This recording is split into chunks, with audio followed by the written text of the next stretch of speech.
Mahfud, mungkin tambahan tadi ada beberapa wartawan menanyakan kepada kami ya 69 dari pegawai di Kementerian Keuangan yang waktu itu dalam keterangan pers Pak Wamen dengan Pak Irjen yang diidentifikasikan sebagai berisiko tinggi. Ini juga tadi saya sampaikan kepada Pak Mahfud. Pak Mahfud, cara kita mendiagnosa dan mengidentifikasi dari karyawan atau pegawai Kemenq dengan skor resiko, profil resiko, itu kita punya sistemnya.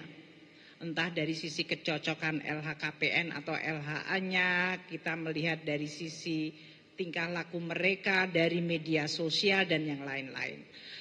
Banyak wartawan menanyakan 69 itu dari PPATK atau dari kami. Saya tegaskan itu informasi dari Kemenq.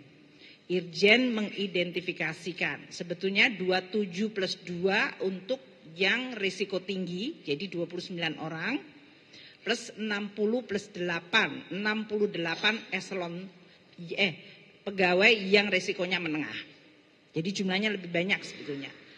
Hari ini, sudah seminggu ini, Irjen kemudian makin memperdalam dan memanggil semua pegawai yang masuk di dalam profil risiko tinggi dan risiko menengah. Risiko rendah bukannya kita tidak perhatikan, tapi sekarang ini resource-nya sedang fokus kejar-kejaran dengan waktu tentunya. Karena masyarakat ingin tahu langkah proaktif dari Kementerian Keuangan. Tadi seperti saya sampaikan, informasi yang kita peroleh adalah dari PPATK, dari kita sendiri, Irjen melakukan investigasi maupun dari LHK yang dianggap di atas atau tidak anomali ya, di atas dari kepatutan dari si pegawai tersebut. Kemudian juga sumber-sumber yang berasal dari lain, termasuk dalam hal ini dari media sosial. Jadi kalau ada media sosial sekarang keluar dan kami juga sama, itu berarti ya sama-sama kita mengawal. Saya nggak ada masalah juga. Semakin cepat diidentifikasi dan terbukti akan semakin mudah buat kita melakukan tadi tindakan hukuman disiplin. Jadi sampai dengan minggu depan, ya kemarin kan mulainya kita 1 minggu ini terakhir, plus minggu depan, kita akan selesaikan seluruh investigasi tambahan terhadap semua pegawai yang masuk di dalam profil risiko tinggi maupun menengah, 69. Dan nanti Pak Irjen akan melapor kepada saya bagaimana data-data dan klarifikasi yang diperoleh. Kami tetap menggunakan praduga tidak bersalah karena yang harus kita lakukan berdasarkan undang-undang. Namun kami juga menggunakan azas kepatutan.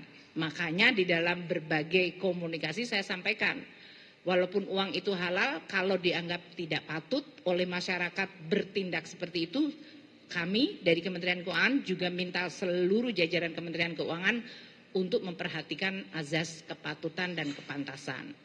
Jadi saya tegaskan 69 adalah data informasi dari Kementerian Keuangan dan sedang dilakukan investigasi lebih lanjut. Nanti Pak Wamen dan Irjen akan menyampaikan laporan kepada publik mengenai hasil sesudah mereka melapor ke saya dulu. Jangan sampai lapor kepada Anda sebelum ke saya. Sama seperti kayak surat tadi saya belum terima udah Anda semuanya udah dapat duluan gitu kan. Jadi saya mendapatkan supaya kita juga bisa satu langkah yang sama. Poinnya adalah seperti Pak Mahfud tadi sampaikan, saya berterima kasih kepada seluruh pihak, media, para netizen, semua pegiat, aparat penegak hukum, Pak Mahfud, PPATK, yang ikut membantu untuk membersihkan Kementerian Keuangan. Karena saya tahu ini adalah kepentingan seluruh bangsa dan negara. Jadi komitmen kita untuk membersihkan akan terus kita perkuat dan sebagai transparansi akuntabilitas saya akan sampaikan keterangannya kepada media setiap kali ada perkembangan. Untuk langkah-langkah hukum yang dilakukan APH kami mendukung 100%. Kami akan terus mendukung dan mensinkronkan dengan apa-apa yang dilakukan dalam langkah penegakan hukum. Mungkin itu yang bisa saya sampaikan. Terima kasih kepada teman-teman media. Assalamualaikum warahmatullahi wabarakatuh.